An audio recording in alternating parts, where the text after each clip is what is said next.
Bilang pagpapalakas sa mga taong may kapansanan sa gitna ng anumang sakuna, isinagawa ang first aid and basic life support para sa kanila sa Baguio City. Mga partisipante nagpasalamat sa oportunidad na ibinigay sa kanila. Narito ang ulat ni PIA-ISU intern Ranch Garcia. Natutunan ng mga kalahok ang tamang paraan ng pagbibigay ng paunang lunas sa mga sitwasyong nangangailangan ng agarang aksyon sa isinasagawang Basic Life Support Training nitong ikalawa ng Hulyo. Layunin ng programa na mabigyan ng sapat na kaalaman at kasanayan ang mga persons with disabilities upang maging handa sa oras ng emergency. Aktibong nakikilahok ang mga taong may kapansanan sa Basic Life Support Training sa pamamagitan ng lecture at hands-on demonstration. Natutunan nila ang mga pangunahing kasanayan sa pagbibigay ng paunang lunas na maaaring makatulong sa pagligtas ng buhay habang hinihintay ang pagdating ng mga emergency responders. Ito ang layunin ng isinagawang training para sa mga persons with disabilities, kanilang mga magulang, tagapag-alaga at mga youth leaders na diniluhan ng higit kumulang 85 kalahok sa Baguio City. Mahalagang maunawaan ng bawat kalahok ang tamang proseso ng pagresponde sa mga insidenteng nangangailangan ng agarang aksyon dahil ang bastong kaalaman at mabilis na pagtugon ay maaaring maging susi sa pagsagip ng buhay. We believe that this is also a step for them para maano lang din sila sa community natin. No? They belong to the community, and with this activity, we can include them. There is inclusivity. No? Even in this trainings, there is inclusivity. Our basic life support or even our first aid training is for all. So that is what we want for them to learn on this training. That there is walang pinipili ang ating DNS, walang pinipili ang ating first aid, regardless on our situation or regardless of how we where we are or what we are. Yeah.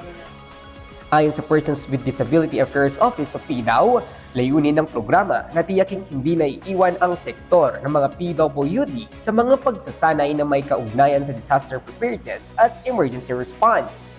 Binigyang diin din ng tanggapan na mahalagang mabigyan ng sapat na kaalaman ang mga PWD at ang kanilang mga pamilya upang maging handa sa oras ng pangangailangan. Naniniwala po ang ating opisina na sa bawat buhay ng taong may kapansanan ay may kakayahan sa larangan din ng ganitong aktibidad kayong pagbigay ng first aid at basic life support. Kasi ang ating layunin dito o adikain ay ang bawat taong may kapansanan ay may kakayahan ding tumulong sa kapwa person with disability sa kanyang tahanan at ang kanyang komunidad kung saan yung barangay po. Nagbigay rin ito ng pagkakataon sa mga kabataang PWD na may pakita ang kanilang kakayahang maging handa at maging aktibong katuwang sa pagtugon sa oras ng sakuna. Nagbigay naman ito ng dagdag na kaalaman at kapanatagan sa mga magulang at tagapag-alaga upang mas maging handa sila sa pagresponde sakaling magkaroon man ng hindi inasahang sitwasyon sa tahanan o komunidad.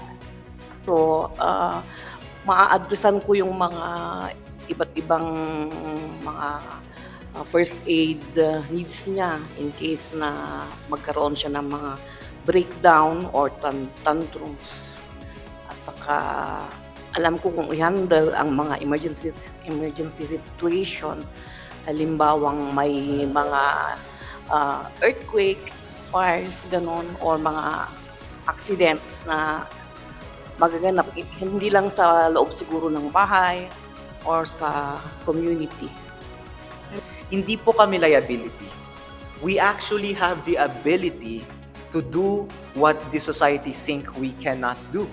Sure, we may have the disability, sabihin natin ang isang deaf hindi makarinig or cannot communicate their ideas, but they can still contribute to the society given the resources, given the opportunities. Basta wag nyo na lang po kaming hinder. Don't hinder us. Give us the opportunity and we will serve. Ayon pa sa kanila, malaking tulong ang mga kaalamang kanilang natutunan dahil nagbibigay ito ng kumpiyansa sa mga magulang at tagapag-alaga sa tamang pagresponde. kung sakaling magkaroon man ng hindi inaasahang sitwasyon sa kanilang tahanan o komunidad.